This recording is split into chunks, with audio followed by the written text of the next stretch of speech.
Chapter 11. You must love the Lord your God and obey all His requirements, decrees, regulations, and commands. Keep in mind that I am not talking now to your children, who have never experienced the discipline of the Lord your God, or seen His greatness and His strong hand and powerful arm. They didn't see the miraculous signs and wonders He performed in Egypt against Pharaoh and all his land. They didn't see what the Lord did to the armies of Egypt and to their horses and chariots, how He drowned them in the Red Sea as they were chasing you. He destroyed them, and they have not recovered to this very day. Your children didn't see how the Lord cared for you in the wilderness until you arrived here. They didn't see what He did to Dathan and Abiram, the sons of Eliab, a descendant of Reuben, when the earth opened its mouth in the Israelite camp and swallowed them, along with their households and tents and every living thing that belonged to them. But you have seen the Lord perform all these mighty deeds with your own eyes. The blessings of obedience. Therefore, be careful to obey every command I am giving you today, so you may have strength to go in and take over the land you are about to enter. If you obey, you will enjoy a long life in the land the Lord swore to give to your ancestors and to you, their descendants, a land flowing with milk and honey. For the land you are about to enter and take over is not like the land of Egypt from which you came, where you planted your seed and made irrigation ditches with your foot, as in a vegetable garden. Rather, the land you will soon take over is a land of hills and valleys, with plenty of rain, a land that the Lord your God cares for. He watches over it through each season of the year. If you carefully obey all the commands I am giving you today, and if you love the Lord your God and serve Him with all your heart and soul, then He will send the rains in their proper seasons, the early and late rains, so you can bring in your harvests of grain, new wine, and olive oil. He will give you lush pasture land for your livestock, and you yourselves will have all you want to eat. But be careful. Don't let your heart be deceived so that you turn away from the Lord and serve and worship other gods. If you do, the Lord's anger will burn against you. He will shut up the sky and hold back the rain, and the ground will fail to produce its harvests. Then you will quickly die in that good land the Lord is giving you. So commit yourselves wholeheartedly to these words of mine. Tie them to your hands and wear them on your forehead as reminders. Teach them to your children. Talk about them when you are at home and when you are on the road, when you are going to bed and when you are getting up. Write them on the doorposts of your house and on your gates, so that as long as the sky remains above the earth, you and your children may flourish in the land the Lord swore to give your ancestors. Be careful to obey all these commands I am giving you. Show love to the Lord your God by walking in His ways and holding tightly to Him. Then the Lord will drive out all the nations ahead of you, though they are much greater and stronger than you, and you will take over their land.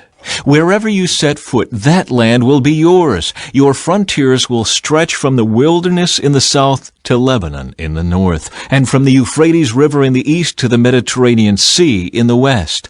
No one will be able to stand against you, for the Lord your God will cause the people to fear and dread you, as He promised, wherever you go in the whole land. Look, today I am giving you the choice between a blessing and a curse. You will be blessed if you obey the commands of the Lord your God that I am giving you today. But you will be cursed if you reject the commands of the Lord your God and turn away from Him and worship gods you have not known before. When the Lord your God brings you into the land and helps you take possession of it, you must pronounce the blessing at Mount Gerizim and the curse at Mount Ebal. These two mountains are west of the Jordan River in the land of the Canaanites who live in the Jordan Valley, near the town of Gilgal, not far from the oaks of Moreh. For you are about to cross the Jordan River to take over the land the Lord your God is giving you.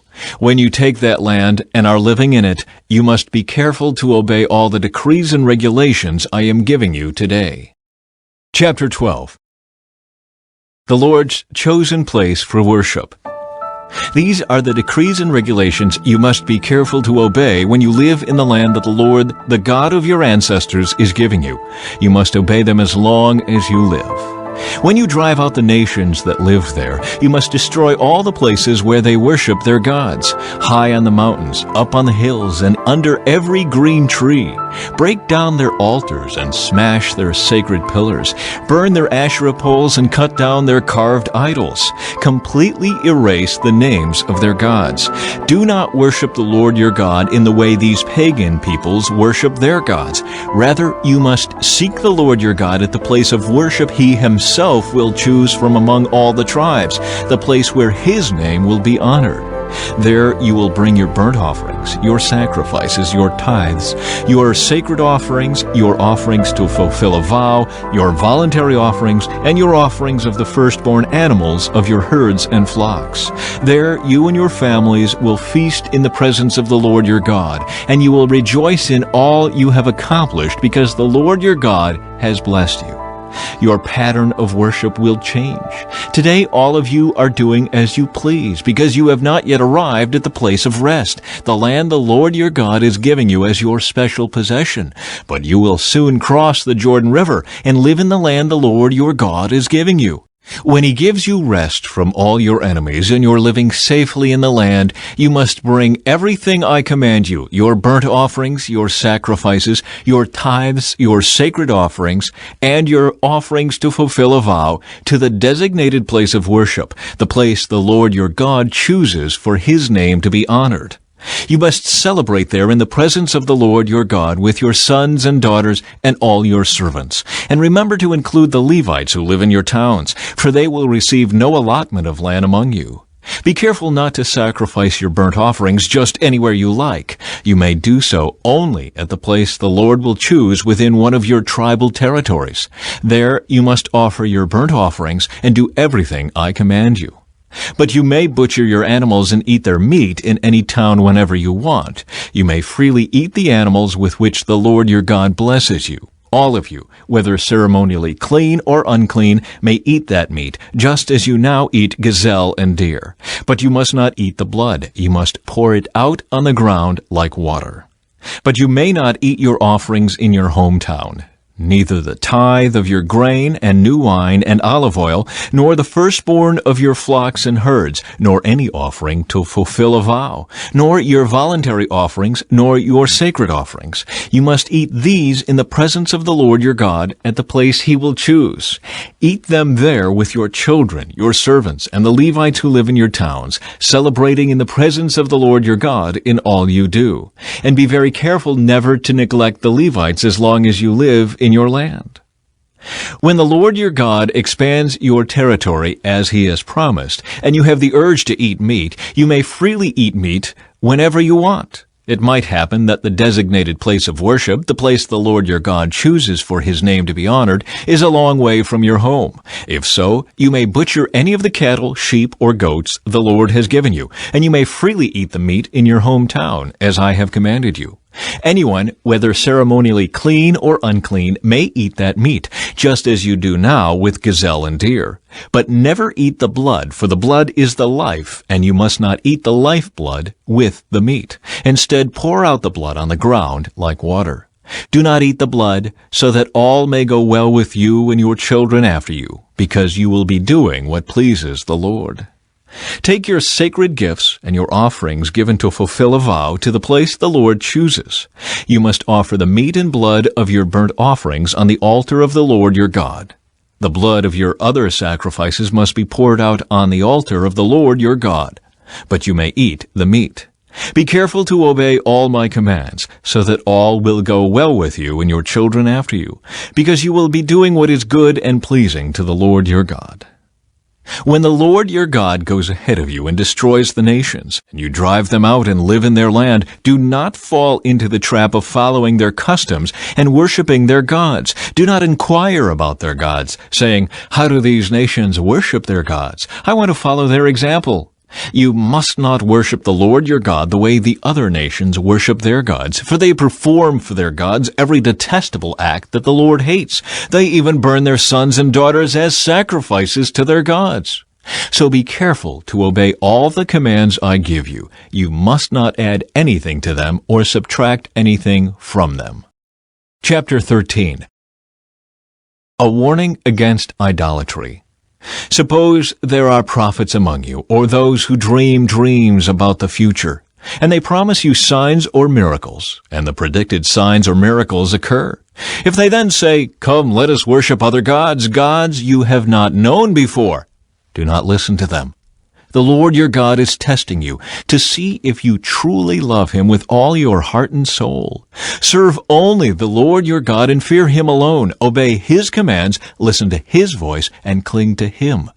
The false prophets or visionaries who try to lead you astray must be put to death, for they encourage rebellion against the Lord your God, who redeemed you from slavery and brought you out of the land of Egypt.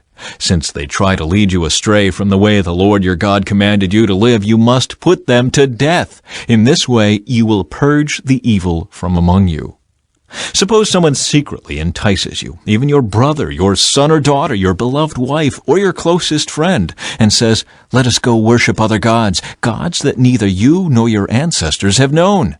They might suggest that you worship the gods of peoples who live nearby, or who come from the ends of the earth. But do not give in or listen. Have no pity, and do not spare or protect them. You must put them to death.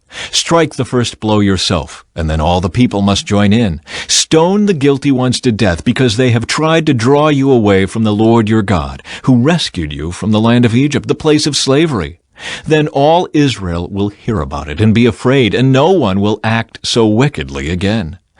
When you begin living in the towns the Lord your God is giving you, you may hear that scoundrels among you are leading their fellow citizens astray by saying, "Let us go worship other gods, gods you have not known before." In such cases, you must examine the facts carefully. If you find that the report is true and such a detestable act has been committed among you, you must attack that town and completely destroy all its inhabitants as well as all the livestock. Then you must pile all the plunder in the middle of the open square and burn it. Burn the entire town as a burnt offering to the Lord your God. That town must remain a ruin forever. It may never be rebuilt. Keep none of the plunder that has been set apart for destruction. Then the Lord will turn from his fierce anger and be merciful to you. He will have compassion on you and make you a large nation, just as he swore to your ancestors. The Lord your God will be merciful only if you listen to his voice and keep all his commands that I am giving you today, doing what pleases him.